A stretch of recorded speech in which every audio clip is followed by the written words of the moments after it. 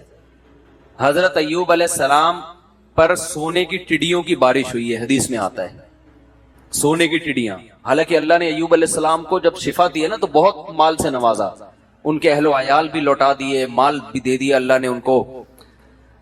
تو اب سونے کی ٹڈیاں برس رہی ہیں. حضرت ایوب علیہ السلام نے ساری ٹڈیوں کو جمع کر رہے ہیں جھولی میں نا, ایک بھی نہیں چھوڑوں گا میں, اس کو بیچوں گا مارکیٹ میں جا کے, یا اس سے درم بناؤں گا, دینار بناؤں گا.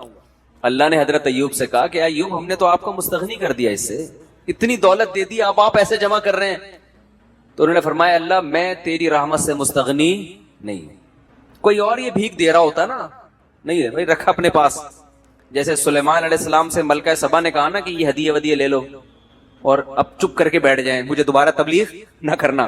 سلیمان علیہ السلام نے سارے گفٹ واپس کیے, کیونکہ انسان کی طرف سے آئے تھے نا. بادشاہ کو گفٹ مل رہا ہے ایک بادشاہ کی طرف سے بطور رشوت کے.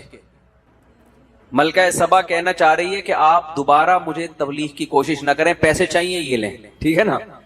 بے یار کیا ہو گیا, آپ لوگ یہاں کچھ ایسے دیکھ رہے ہوتے ہیں جیسے انہوں نے کبھی سلیمان علیہ السلام کا واقعہ سنا ہی نہیں. سلیمان علیہ السلام نے, بلکہ جلدی سے بتا رہا ہوں تاکہ بیان بس بہت لمبا ہو گیا, ختم کر رہا ہوں بیان. سلیمان علیہ السلام نے ملکہ سبا کو خط لکھا, ہدہد نے آ کے بتایا اتنی بڑی حکومت ہے, سورج کو سجدہ کرتی ہے. سلیمان علیہ السلام نے ملکہ سبا کو ہدہد کے ذریعے خط بھیجا, اللہ تعالی علیہ واتونی مسلمین. ان شارٹ بات کہ بسم اللہ الرحمن الرحیم, اس اللہ کے نام سے جو بڑا مہربان نہایت رحم کرنے والا ہے. انہو من سلیمان, سلیمان کی طرف سے یہ خط ہے.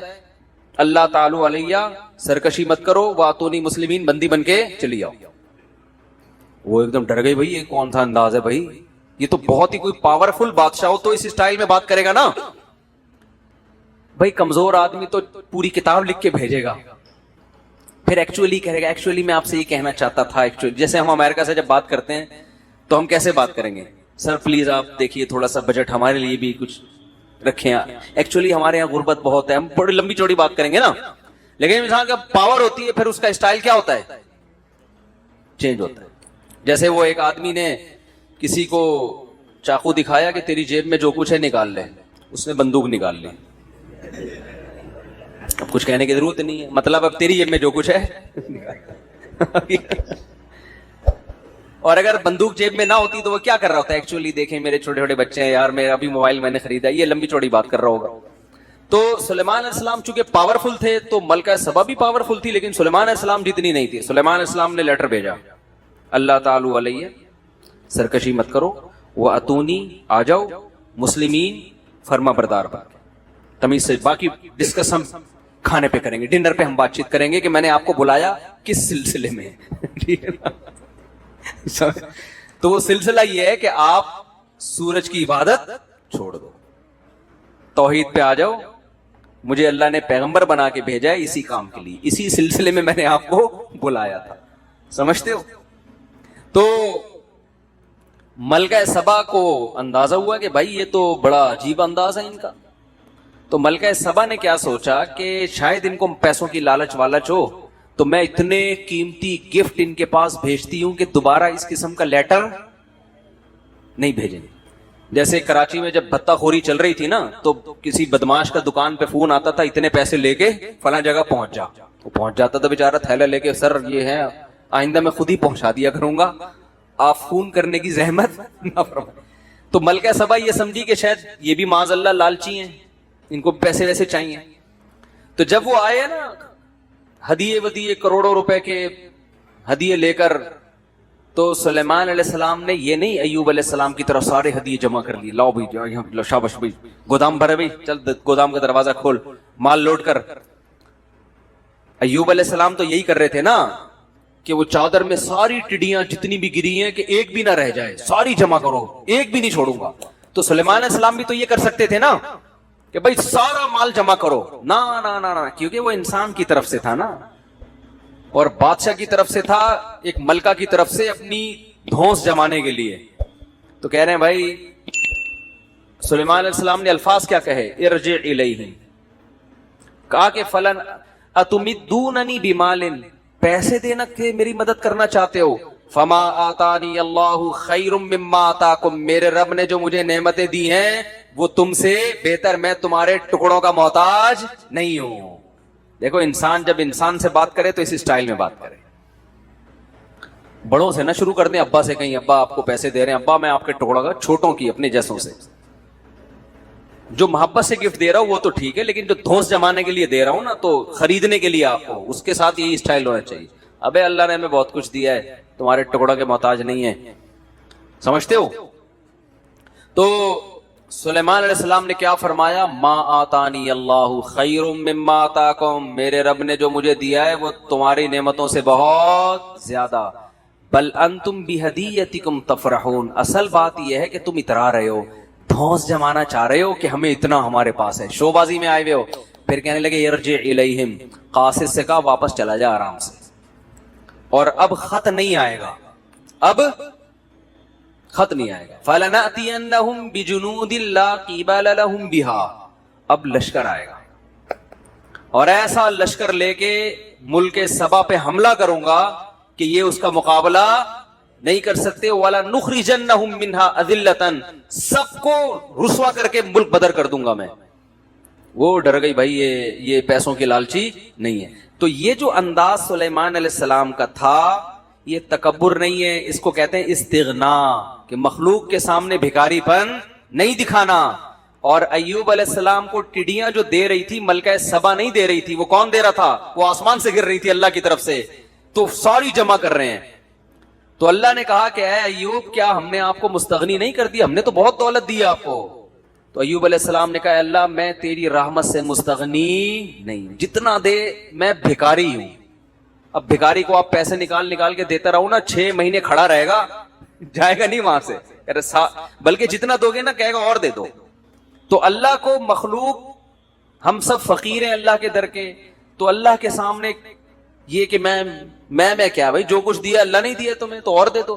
موسیٰ علیہ السلام نے بھی یہی موسیٰ علیہ السلام کے ساتھ بھی ہوا. موسیٰ علیہ السلام نے جب 2 بچیوں کو پانی پلایا کنویں پہ, مسافر تھے, کوئی قسم پرسی کی حالت میں تھے, نہ کوئی ٹھکانہ ہے, نہ کھانے کا انتظام, نہ کوئی ملازمت. تو 2 لڑکیوں کو پانی پلایا, تو اب ان کے دل میں خیال ہوا کہ اگر ان میں تھوڑی سی حیا ہوئی, غیرت ہوئی, تو ہو سکتا ہے یہ اپنے والد سے بتائیں اور والد مجھے اس کی اجرت دے دیں, پیسے دے دیں. بہت اہم ٹیکنیکل پوائنٹ ہے, اس کو سمجھیں کہ ہو سکتا ہے ان کے ابا میرے لیے کوئی پیسوں کا اجرت دے دینا کہ تم نے میری بیٹیوں کی خدمت کی ہے. امکان تھا نا. اب ہونا تو یہ چاہیے تھا کہ بھئی جا کے ان لڑکیوں سے کہہ دیتے دیکھو میں مسافر ہوں, میں نے تمہیں پانی پلایا اور مجھے بھوک بھی لگ رہی ہے, نہ میرے پاس کوئی ٹھکانہ ہے, تو تم نے بتایا تمہارے ابا بوڑھے ہیں, تو ابا سے جا کے بولو کہ کچھ تھوڑا سا روٹی پانی کا انتظام ہو جائے. ہونا تو یہ چاہیے تھا نا. لیکن موسیٰ علیہ السلام نے ایسا بولو نہیں کیا. کیوں؟ اس لیے کہ اس سے یہ میسج جاتا کہ لیبل خدمت کا ہے, مگر اس کے پیچھے اپنا مفاد ہے. 2 پوائنٹ ہیں, بس یہ بات کر کے بیان ختم کرتا ہوں, بہت اہم پوائنٹ ہے. دیکھو موسیٰ علیہ السلام جب گئے نا ان لڑکیوں کے ابا سے ملے, بعد میں جا کے ابا نے کہا کہ آپ 10 سال بکریاں چراؤ, یہ خدمت آپ کرو گے, اس کے بدلے میں میری بیٹی آپ کے نکاح میں. یہاں موسیٰ علیہ السلام خدمت کا معاوضہ لے رہے ہیں کہ نہیں لے رہے؟ بولو نا. سیدھا صاف کہہ رہے ہیں کہ میرا مہر یہ کہ 10 سال میں بکریاں چراؤں گا, لیکن آپ کی بیٹی میرے نکاح میں آپ کو دینی ہے, یہی مہر ہے. یہاں خدمت کا معاوضہ لے رہے ہیں اور وہاں خدمت کی ہے تو 1 روپیہ نہیں مانگ رہے. دونوں میں فرق کیا ہے؟ بات آ رہی ہے سمجھ میں؟ فرق یہ ہے کہ وہاں خدمت میں ظاہر یہ تھا, لیبل جو لگا ہوا تھا خدمت برائے خدمت کا لیبل تھا, کیونکہ جب دیکھا کہ 2 بچیاں پیچھے کھڑی ہوئی ہیں تو حضرت موسیٰ کو ان پہ ترس آیا اور ان کے پاس جا کے پوچھنے لگے ما خطبکما, بھائی رش لگا ہوا ہے, لوگ اپنی بکریوں کو پانی پلا رہے ہیں, پانی نکال رہے ہیں, تم دونوں یہاں کیوں کھڑی ہوئی ہو؟ انہوں نے کہا ہمارا بوڑھا باپ ہے, وہ آ نہیں سکتا اور مردوں کے رش میں ہم جا نہیں سکتے. تو اس وقت موسیٰ علیہ السلام نے یہ نہیں کہا تھا کہ ٹھیک ہے میرے روٹی کا انتظام کر دو تو میں ڈول بھر کے دے دیتا ہوں, وہاں یہ نہیں کہا. وہاں خدمت ہو رہی ہے اور لیبل بھی خدمت برائے خدمت کا. یہ شو کیا جا رہا ہے کہ مجھے تم پہ ترس آ رہا ہے, اور حقیقت میں یہی تھا, مجھے تم پہ ترس آ رہا ہے, تمہارا نمبر تو 6 گھنٹے کے بعد آئے گا, کوئی بات نہیں میں خدمت کر دیتا ہوں, میں لا کے تمہیں ڈول دے دیتا ہوں, ڈول سے پانی نکال کے ان کو دے دیا, جاؤ بھائی اپنے گھر جاؤ. تو وہاں چونکہ خدمت کا لیبل خدمت کا تھا, وہاں دل میں یہ لالچ رکھنا جائز نہیں تھا. جیسے کہ آج کل لوگ خدمت کر رہے ہوتے ہیں کسی بوڑھے کی, مقصد ہوتا ہے کہ کوئی وصیت لکھ کے چلا جائے ہمارے نام. باس کی خدمت ہو رہی ہے لیکن مقصد ہے کہ ہماری تنخواہ بڑھا دے, چاپلوسی ہو رہی ہے. اما کے پاؤں دبائے جا رہے ہیں, بیگم کے ساتھ بہت اچھے بن گئے, نیت یہ کہ دوسری شادی کی اجازت دے دے.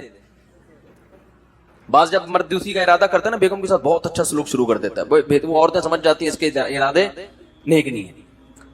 تو یہ بھی خیانت ایک قسم کی کہ آپ لیبل خدمت کا لگا رہے ہو اور دل میں آپ کے کیا ہے, مقصد کچھ اور ہے. یہ خیانت ہے, یہ شریعت میں پسندیدہ کام نہیں ہے. تو وہاں موسیٰ علیہ السلام نے لیبل چونکہ خدمت کا لگایا تھا, اس لیے ان سے نہ روٹی کا مطالبہ کیا, نہ یہ کہا کہ میں مسافر ہوں میرے لیے کوئی انتظام ہو جائے رہائش کا, کچھ ایک حاجت بھی ذکر نہیں کی. لیکن کیا پیغمبروں کی طبیعت میں اعتدال ہوتا ہے, کیسے فطرت پر ہوتے ہیں. دل میں ایک لالچ پیدا ہوئی, ایک طمع پیدا ہوئی کہ بھئی ہو سکتا ہے ان کو خود ہی خیال آ جائے کہ بھئی ایک بندے نے ہماری خدمت کی ہے تو اس سے ہم حال احوال تو پوچھیں, کون ہو, کہاں سے آئے ہو, کدھر رہتے ہو. وہ لڑکیاں چلو شرم کی وجہ سے نہیں پوچھیں گی, جب وہ گھر جا کے بتائیں گی تو ابا پوچھیں گے بھئی روزانہ تو 6 گھنٹے لگتے ہیں, آج اتنی جلدی کیسے آ گئی. تو ابا کو بتائیں گی ایک نوجوان نے خدمت کی ہے, تو ہو سکتا ہے ابا کے دل میں خیال آئے کہ بھئی اس نوجوان کو بلاؤ, اس کا انٹرویو لینا ہے ہم نے, یا اس کو کچھ پیسے دینے ہیں. یہ ساری چیزیں حضرت موسیٰ کے دماغ میں پیدا ہونا شروع ہوئی, مگر ان لڑکیوں سے نہیں کہہ رہے. مگر اب یہ بھی نہیں ہے کہ جب حضرت موسیٰ کے دل میں یہ خیال آیا تو اللہ سے بھی نہ کہیں, نہ ہاتھ اٹھا کے اللہ سے دعا مانگنا شروع کر دی کہ اللہ میرے دل میں یہ خیال تو آ رہا ہے کہ شاید یہ مجھے بلائیں, ان کے والد صاحب کو پیسے ویسے دے دیں, مجھے اس کے اجرت دے دیں تاکہ میرے لیے 1-2 وقت کی روٹی کا انتظام ہو جائے, ٹھکانہ مل جائے. تو اے اللہ میں ان سے تو نہیں کہہ رہا, کیونکہ پھر ان کے دل میں یہ وسوسہ آ سکتا ہے کہ یہ اس خدمت کے پیچھے معاذ اللہ لالچ تھی, جبکہ میری خدمت کے پیچھے کوئی لالچ نہیں تھی. لیکن اگر جو میرے دل میں خیال پیدا ہو رہا ہے نا, تو اس خیال کو حقیقت میں اگر تبدیل کر دے تو مجھے اس پر کوئی اعتراض نہیں ہے. تبھی دعا مانگی.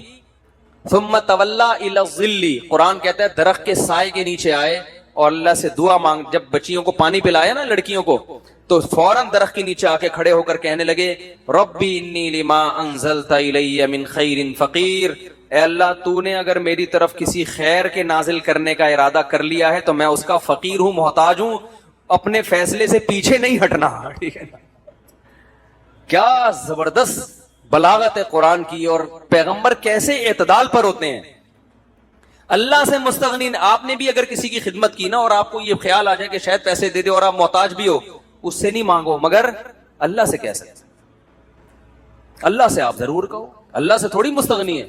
تو اللہ نے آپ کی دعا ایسی قبول کی کہ ان کے والد نے تو کہا تھا, بچیوں کو بھیجا کہ جاؤ اس نوجوان کو ہم اجرت دینا چاہتے ہیں. والد بھی یہی چاہتے تھے ان کو اس کے پیسے دیں, غیرت مند تھے نا, بھئی ایک نے خدمت کی اگرچہ بغیر اجرت کی ہے, لیکن ہم بغیر اجرت کے خدمت نہیں لیتے, ہم معاوضہ دیتے ہیں. یہ غیرت مند ہونے کی علامت ہوتی ہے. اور جو بے شرم ہوتے ہیں 1 نمبر کے, وہ مزدوروں سے ڈبل کام لیتے ہیں اور پیسے جو اس کی اصل بنتی ہے نا وہ بھی کم وقت 2 مہینے ڈیلے کر دیتے ہیں.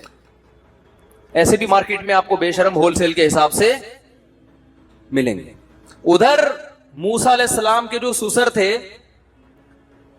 وہ فری کی خدمت کے بھی کہہ رہے نہیں, فری میں نہیں بلکہ اس کا معاوضہ دوں گا. اور یہاں پہلے بتاتے ہیں تمہاری یہ دہاڑی ہے, کام اس سے زیادہ لیتے ہیں اور ٹائم پہ اجرت نہیں دیتے. تو یہ غیرت کے بالکل الٹ ہو گئے کہ نہیں ہو گئے؟ تو اب بتاؤ کون سا اچھا ہے, بے غیرت بننا اچھا ہے یا غیرت والا بننا اچھا ہے؟ جب غیرت والے بنو گے نا تو اللہ کے وہ معاملات ہوں گے جو موسیٰ علیہ السلام کے ساتھ ہوئے اور ان کے سسر کے ساتھ ہوئے. پھر غیب سے اللہ کی مددیں ایسے ہوتی ہیں. تو حضرت موسیٰ علیہ السلام گئے ہیں, ان لڑکیوں نے کہا کہ بھئی ہمارے والد آپ کو اجرت دینا چاہتے ہیں. اور وہ اجرت جب پورا انٹرویو ہوا تو حضرت وہ جو انہوں نے تو کہا میں اپنی ایک بیٹی آپ کے نکاح میں دینا چاہتا ہوں. پورا گھر کا انتظام ہو گیا کہ نہیں ہو گیا؟ بھئی شادی بھی ہو گئی, ملازمت بھی مل گئی, بھی بکریاں چرانی ہے, کھانے پینے کا بھی انتظام, بیگم بھی مل گئی, مسافر کو اور کیا چاہیے بھائی, سارے انتظامات ہو گئے. کیوں؟ دعا بڑی تگڑی مانگی تھی. تو میری بھی یہ عادت ہے, مجھے بھی کبھی کہیں کچھ ایسا امید ہو نا کسی بھی معاملے میں, تو میں یہ دعا لازمی پڑھتا ہوں, ربی انی لما انزلت الی من خیر فقیر. اس کو یاد کر لیں, کہیں آپ کو امید ہو نا کہیں سے کچھ ملنے والا ہے آپ کو, تو آپ اور اس سے کہنا نہ چاہ رہے ہو آپ, تو پھر اس سے نہ کہیں, لیکن اللہ سے, اے اللہ اگر اس کے دل میں خود ہی خیال آ جائے تو میں تیری رحمت کا بہرحال محتاج. تو بات کو سمیٹتا ہوں یار, کہاں سے کہاں چلے گئے, آج تو میں نے مختصر بیان کرنا تھا, بہت ہی لمبا ہو گیا. تو میں یہ عرض کر رہا تھا کہ داؤد علیہ السلام کو اللہ نے نعمتیں دی اور فرمایا کہ شکر گزار لوگ تھوڑے ہی ہوتے ہیں, جو تھوڑی چیز ہوتی ہے اس کی قدر ہوتی ہے نا. تو ہمیں بھی اللہ سے دعا مانگنی چاہیے, اللہ تو نعمتیں دے مگر تکبر نہ ہو. تو قوم عاد اور قوم سمود کا مسئلہ کیا تھا؟ پیٹ بھرے ہوئے تھے اور قد لمبے لمبے, صحتیں بڑی خاندانی رکھی ہوئی تھی, تو ان کو پیغمبروں کی باتیں سمجھ میں نہیں آئیں. تو اللہ نے ان دونوں قوموں کو جو ہلاک کیا بہت ہلکی چیز سے, آواز سے ہلاک انسان آرام سے ہوتا نہیں, بڑے بڑے دھماکے ہوتے ہیں, بہت بڑا دھماکہ ہوگا تو کان کے پردے پھٹ جائیں گے. لیکن اللہ کہتے ہیں ہم نے فرشتے کو حکم دیا, زور سے چیخ مارے اور ان کے کلیجے پھٹ جائیں. آواز ہلکی چیز ہے. تو اللہ نے یہ بتانے کے لیے کہ تم جو اپنے قد کاٹ پہ ناز کرتے ہو نا, تم ہمارے فرشتے کی آواز کے سامنے نہیں ٹھہر سکتے جو اتنی ہلکی چیز ہے. اور قوم عاد کو تباہ کیا ہوا سے. ہوا بھی بہت ہلکی چیز ہے, ہوا بھی بہت طوفانی چلے گی تو پھر بھی مرتے نہیں ہیں لوگ اتنے آرام سے. لیکن اللہ کہتے ہیں ہم نے قوم عاد پر 6-7 دن اور 8 راتیں جو ہوا مسلط کی ہے, اس 7 لیال و 8 ایام, 7 راتیں اور 8 دن جو ہوا مسلط کی ہے, تو فطر القوم فیہا سرعا. اے مخاطب اگر تو اس منظر کو دیکھتا تو تجھے ایسا لگتا, سرعا عربی میں کہتے ہیں جو پہلوان جس کو پچھاڑا گیا ہو رنگ میں, پہلوان کو گرانا آسان کام نہیں ہوتا, اس کو اٹھا کے پٹخا جاتا ہے, اسی جیسا پہلوان. تو اللہ کہتے ہیں تو اس قوم کو اگر اس منظر کو دیکھتا نا, 8ویں دن جو ان کی حالت ہوئی ہے, 8ویں دن کا جب سورج غروب ہوا ہے, تو اے مخاطب اگر تو وہاں کھڑے ہو کر اس قوم کو دیکھتا, اب پہلوان ہیں جن کو اٹھا کے پٹخا دکھ گیا ہے. کأنہم اعجاز نخل خاویہ, جیسے کھجور کے درخت ہوتے ہیں نا, باغات ہوتے ہیں, اور ان کو جڑوں سے کاٹ دیا جائے تو تنے کیسے زمین پہ گرے ہوئے ہوتے ہیں, ایسے بڑے بڑے قداور لوگ زمین پر پڑے ہوئے تھے. تو اللہ نے بتا دیا کہ انسان پہ تکبر زیب نہیں دے, کوئی اوقات نہیں. ہوا ہمارا بیڑا غرق کر سکتی ہے, پانی بیڑا غرق, پتنگوں کی طرح پانی میں بہتے ہیں لوگ. تو اس لیے بھائی یہ روڈ لائنر بننے کی بالکل بھی ضرورت نہیں ہے, اور زبان سے بھی کبھی ایسے جملے نہ نکالا کرو.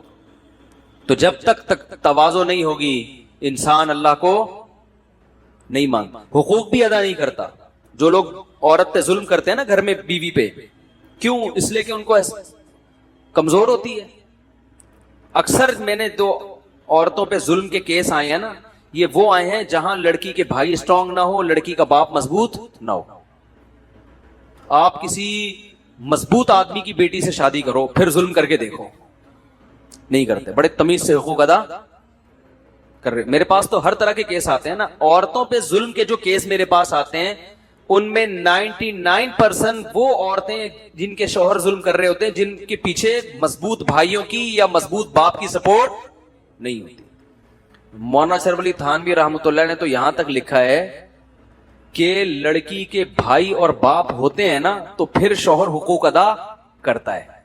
اس زمانے میں اللہ کے خوف سے حقوق ادا کرنے والے بہت تھوڑے ہیں. ایک صاحب آئے میرے پاس, جب متحدہ کا بڑا زور تھا نا اس زمانے میں, کراچی میں متحدہ, وہی ہر جگہ متحدہ, تو وہ اپنی بیگم کے ایک واقعہ سنا رہا ہے, یار یہ میرے کیا ہے, یوں کیا ہوا ہے, خودکشی کرتی ہے, پتہ نہیں کیا کیا, بہت ہی زیادہ جب ظلم کی داستان. تو میں نے کہا یار اگر واقعی ایسا, مجھے نہیں پتا حقیقت میں ایسا ہے یا نہیں, تو پھر تو علیحدگی اختیار کر لینی چاہیے. اس نے کہا متحدہ, لڑکی کے بھائی متحدہ کے 90 پہ بیٹھتے ہیں. میں نے صبر کرو بھائی, لڑکی کے بھائی, اس نے کہا کہاں کے ہیں, 90 میں اٹھنا بیٹھنا ہے. میں نے کہا پھر صبر کے علاوہ کوئی آپشن؟ تو عورت مضبوط ہے تو میاں کا جنازہ نکال دیتی ہے, آدمی مضبوط ہے تو بیوی کو لفٹ ہی نہیں کراتا. تو یہ چل رہا ہے 99% ایسا ہی ہو رہا ہے. عزت دار آدمی وہ ہے کہ جس کے ہاتھ میں عورت کمزور ہو مگر وہ خدا کے خوف سے اس کا حق ادا کرے. اور یہ جب ہے جب آپ میں تکبر نہیں ہوگا. آپ کہو گے بھائی اس کو عورت اللہ نے بنایا, مجھے مرد اللہ نے بنایا, یہ میرا کمال نہیں ہے کہ میں اس کمزور پہ ظلم کروں. اور نہ صرف یہ کہ میرا کمال نہیں ہے بلکہ جس نے مجھے بھیک میں یہ نعمتیں دی ہیں وہ یہ نعمت چھین بھی سکتا ہے. میں نے اپنی زندگی میں بعض لوگوں کو دیکھا بڑا تکبر کیا کرتے تھے, ایسی بیماری ہوئی نا کہ روتے رہتے ہیں سارا دن اور استغفار کرتے ہیں کہ ہم نے ظلم کیا لوگوں کے اوپر. تو اس لیے بھائی نہ کبھی زبان سے ایسا بڑا جملہ نکالے انسان اور نہ کبھی اپنے سے کمزور کو اپنے سے کمتر سمجھے. اور یہ استہزار رکھے, استہزار کہتے ہیں ہر وقت ذہن میں یہ بات حاضر رکھنا. اس کو استہزار کا لفظ تھوڑا آج کل مشکل ہے نا, بہت سے لوگ سمجھتے نہیں ہیں. یعنی ہر وقت دماغ میں یہ چیز رکھنا کہ یہ سب نعمتیں کس نے دی ہیں, اللہ نے, اور اسے چھیننے کی طاقت بھی ہے. صرف اتنا کافی نہیں ہے کہ دی ہیں بلکہ یہ چھین بھی سکتا ہے, تو کسی بھی وقت چھین سکتا ہے. تو یہ چیز جس میں پیدا ہو گئی وہ انشاءاللہ لا مذہب نہیں بنے گا, وہ خدا کا باغی نہیں بنے گا. اور جس میں یہ صفت پیدا نہیں ہوئی وہ متکبر بنے گا اور تعلیم یافتہ ہونے کے باوجود وہ خدا کے قریب جانے کے بجائے خدا سے دور ہوگا. اللہ تعالیٰ سمجھنے کی عمل کی توفیق عطا فرمائے.